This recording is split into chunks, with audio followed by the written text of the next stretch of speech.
नमस्ते साथीहरू। अहिले चाहिँ हामी यो कटारीको मेन चोकमा छौँ। अब हामी हाम्रो यात्रा चाहिँ सल्लेरीसम्मको हो। तपाईहरुले देख्न सक्नुहुन्छ। ब्रदर हजुर, यसो केही बताइदिनुहोस् न। हामी चाहिँ अहिले कटारी आइपुगेका छौँ। यो कटारी चाहिँ एकदमै ठुलो बजार छ। यहाँबाट तपाईँको नेपालकै राजधानी काठमाडौँ जाने बाटो पनि यहीँबाट जान्छ र यहाँबाट माथि ओखलढुङ्गा दिप्तेल हुँदै यता धेरै सोलुखुम्बुतिर धेरै जाने ठाउँ छ। र हामी चाहिँ आज घरबाट हिँडेको तेस्रो दिन भर्खर गाईघाट आइपुगेका छौँ र 2 दिन चाहिँ हामी बाध्य भएर यो मौसमको कारणले गाईघाटमा बस्न बाध्य भयौँ र हाम्रो यात्रा यहाँबाट अगाडि बढ्छ। अपडेटमै रहनु होला, हामीसँगै रहनु होला भिडियो अन्तिमसम्म। त्यसै गरी अब हाम्रो टोली चाहिँ यहाँ आइपुगेको छ। यसरी चाहिँ के हो भाइ विनोद सर, के छ केही छ भन्नुपर्ने? ल देखिराख्नु भएको चाहिँ कटारी बजार हाम्रो यात्रा हामी चाहिँ अब अहिले कटारीबाट कालो लाग्यो।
ल अहिले चाहिँ हामी एकछिन कटारीबाट लगभग 5-6 किलोमिटर उत्तर आइसकेर चाहिँ यहाँ एकछिन हामी रेस्ट गर्न लागिरहेका छौँ। र अब तपाईहरुले पछाडि देखिराख्नु भएको छ यो बाटो, यही बाटो हो, कच्ची बाटो छ एकदमै। र यसरी फाटाफुटा रूपमा अहिले चाहिँ गाडीहरू बाइकहरू कुदिरहेका छन्।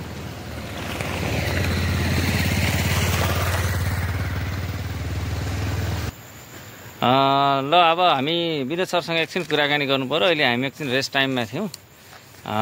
विनोद सर, हजुर, यो बाटो चाहिँ ठ्याक्कै हाम्रो कति किलोमिटर जति छ यो कटारीबाट? अहिले हामी त कटारीबाट 6 किलोमिटर आइसक्यौँ होइन? आधी कच्ची आधी पक्की हुँदै र अबको यात्रा झन् कस्तो बाटो त अझै कठिनाई भन्ने सुन्नमा आएको छ। तपाईँलाई भएको जानकारी अनुसार चाहिँ के छ यसो बताइदिनुहोस् न त। अब यो बाटो कटारी घुर्मीको बाटो लगभग 40-45 किलोमिटर दूरी हो। यो 10-12 वर्ष अगाडि चाहिँ म यो बाटो हिँडेको थिएँ। त्यतिखेर चाहिँ यो बाटो अत्याधिक धुलम्बे, हिँड्नै नसक्ने, बाइक कुदाउनै नसक्ने अवस्था थियो। अहिले भने ग्राभेल चाहिँ छ। तर यो 2 दिनको पानीले गर्दा ठाउँ ठाउँमा ढुङ्गा झरेका, पहिरोले अलिअलि बिगारेको छ। समग्रमा त्यस्तो धेरै कठिन पनि होइन। फेरि अब यो त्यसै पनि अब भनेपछि हामीहरूले अबको यात्रा भनेको 35-40 किलोमिटरको यात्रामा हामी सोलु होइन, हामी घुर्मी पुग्छौँ हामी होइन।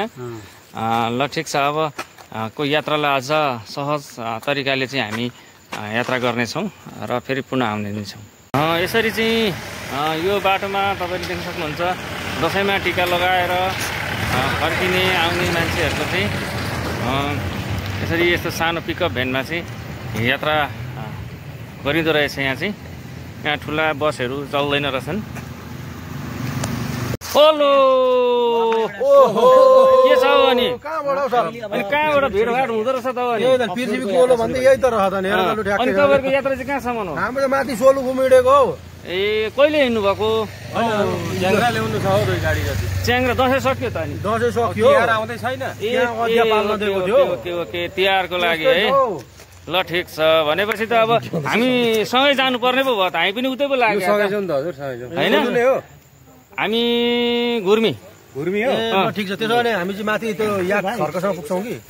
यहाँबाट घुर्मीको डिस्टेन्स कति? 40 किलोमिटर। 40 मा 5 किलोमिटर आइयो होला हैन?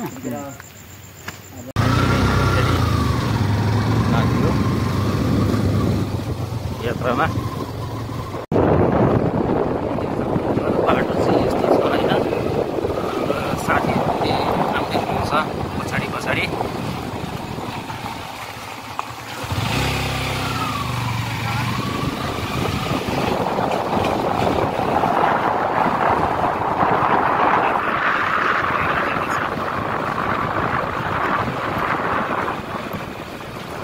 बाटो अलिअलि बिग्रियो पनि यात्रा एकदम भइरहेको छ। चाहिँ हामी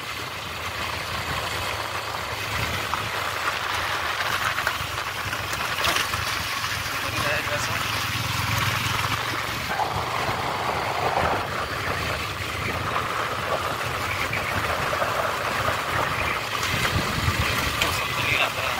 रमाइलो भएको छ, पानी परेर रको अवस्था भयो।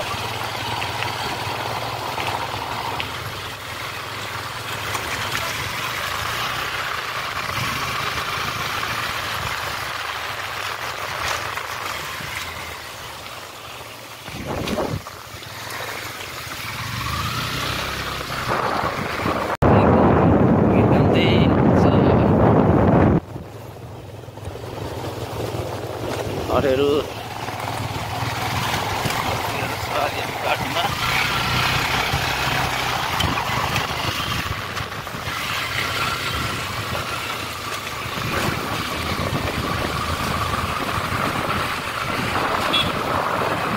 फाइनली साथीहरू हामी चाहिँ अहिले यो नायल नदी छ नि, बाटोमा एकछिन रेस्ट गर्दैछौँ। नायल नदी क्या यो तपाईँहरूले तपाईँहरू पछाडि ब्याकग्राउन्डमा नायल नदी देख्न सक्नुहुन्छ। के नदी भन्नुभयो? नायल नदी। विश्वको सबैभन्दा लामो नदी होइन होला? कस्तो होइन, नायल नदी विश्वको लामो सबभन्दा लामो नदी नायल नदी। फाइनली गाइज हामी चाहिँ यसरी बाटो बिग्रेको कारणले गर्दाखेरि यसरी हिँड्दै बाइकबाट ओर्लिँदै यात्रा गरिरहेका छौँ। हामी फाइनल्ली हामी चाहिँ उदयपुरको चाहिँ कटारी नगरपालिकाको 11 बेतेनी भन्ने ठाउँमा आइपुगेका छौँ र यसरी नै हाम्रो यात्रा चाहिँ जारी रहिरहेको छ। यो हाम्रो चाहिँ बेतेनी उदयपुरको यो सानो एउटा पहाडको एउटा यो बजार हो। अब यहाँ चाहिँ हल्का यसो सवारी साधन बाइकहरू चाहिँ हावासावा लाउने काम भइरहेको छ र यस पछाडि फेरि हामी निरन्तर रूपमा चाहिँ अघि बढ्नेछौँ। यो बेतुनीबाट चाहिँ हामी हाम्रो यात्रा फेरि सुरु गरिसकेका छौँ।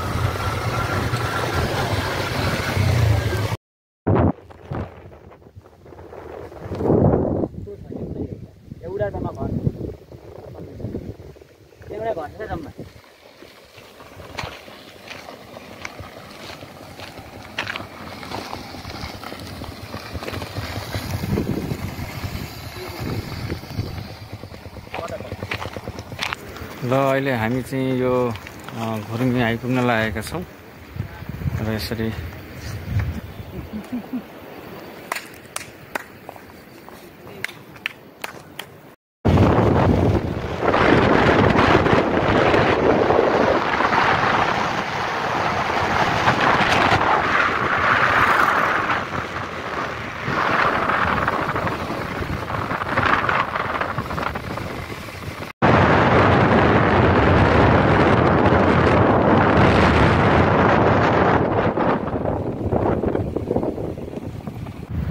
यो तल तपाईहरुले देखिराख्नु भएको जुन एउटा जार छ यो चाहिँ घुर्मी बजार हो। अब हामी 5 मिनेटको बाटो यात्रा गरेपछि चाहिँ यो घुर्मी मा आइपुग्छौं। एकदमै राम्रो नमोहो दृश्य देखिएको छ यहाँ माथि डाँडाबाट तपाईले देख्न सक्नुहुन्छ। र अब हामी केही क्षणपछि घुर्मी बजारमा चाहिँ प्रवेश गर्नेछौँ। घुर्मी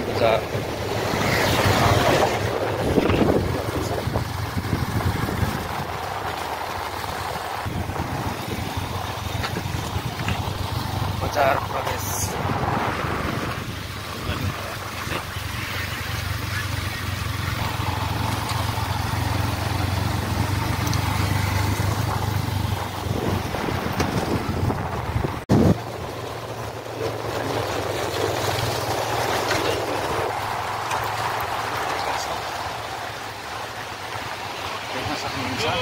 अनि साथीहरु कस्तो छ के बवाल छ, मजा छ।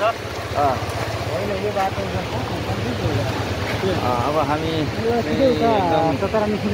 सुनकोसीको अब यहाँ सुनकोसी सुसेलेर निस्किन्छ। त्यही बमोजिमले हामी यसरी चाहिँ लागिरहेका छौँ।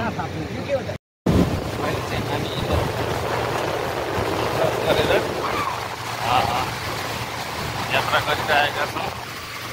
देख्न सक्नुहुन्छ एकदमै रमाइलो छ।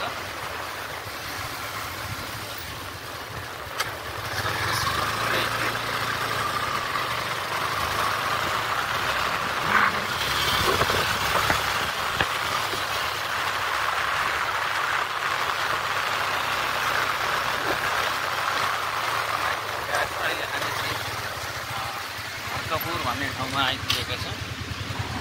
तपाईहरुलाई फेरि यो दृश्य फेरि मैले देखाइरहेको छु। यो सुनकोसीको तीर हुँदै हामी चाहिँ यो हर्कपुर भन्ने ठाउँमा हाम्रो यात्रा आइसकेको छ। अब हामी यहाँ केही बेर विश्राम गरिसकेपछि फेरि हाम्रो यात्रा गन्तव्यसम्म हामी पुनः जाने नै छौँ। यो चाहिँ हर्कपुर भन्ने ठाउँ हो।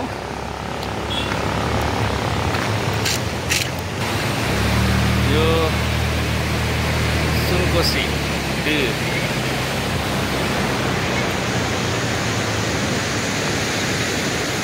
एकदमै यो खोलाको जुन पानी उस्केर छ हैन, यो एकदमै आनन्द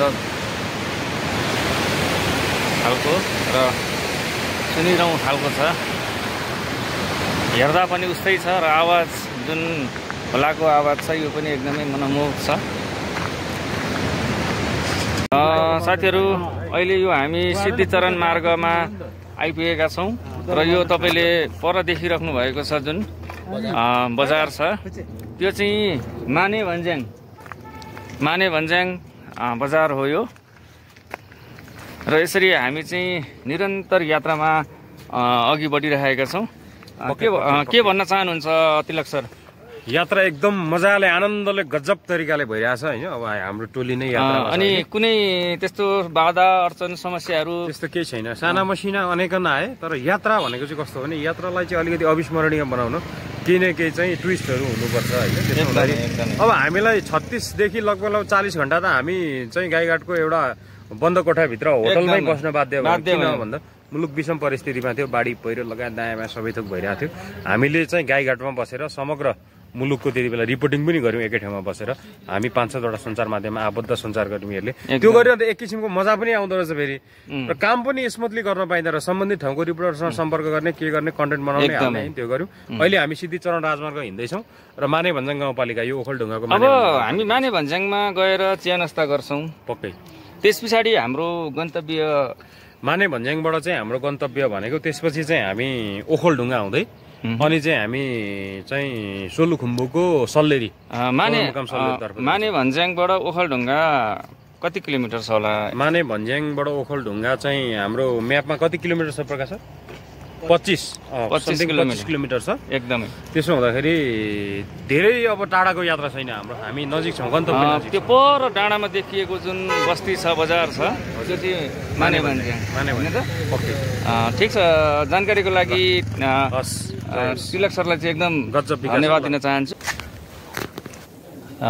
तपाईँहरूले यो देखिराख्नु भएको जुन ब्याकग्राउन्डमा दृश्य छ यो चाहिँ फाप्लो विमानस्थल हो र अब यहाँबाट चाहिँ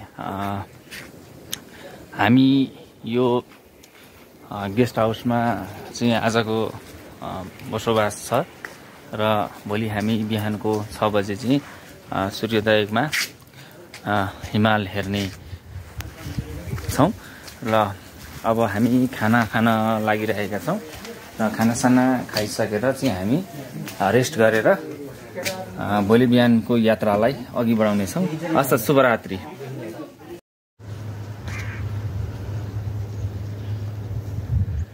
नमस्ते, यो देखिराख्नु भएको चाहिँ फाप्लो विमानस्थल सोलुखुम्बुको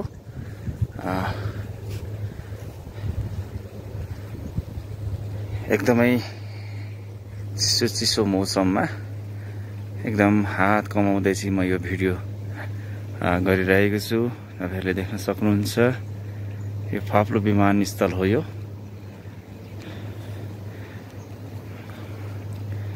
र यो ठ्याक्कै सूर्योदयको बेला भएको छ। एकदमै रमाइलो दृश्यमा यसरी हिमालहरू देखिरहेको छ। पर देख्नु भएको जुन छ त्यो चाहिँ हिमाल हो, यो दुधकुण्ड भन्छ यसलाई। र अहिले हामी चाहिँ सोलुखुम्बुको सल्लेरी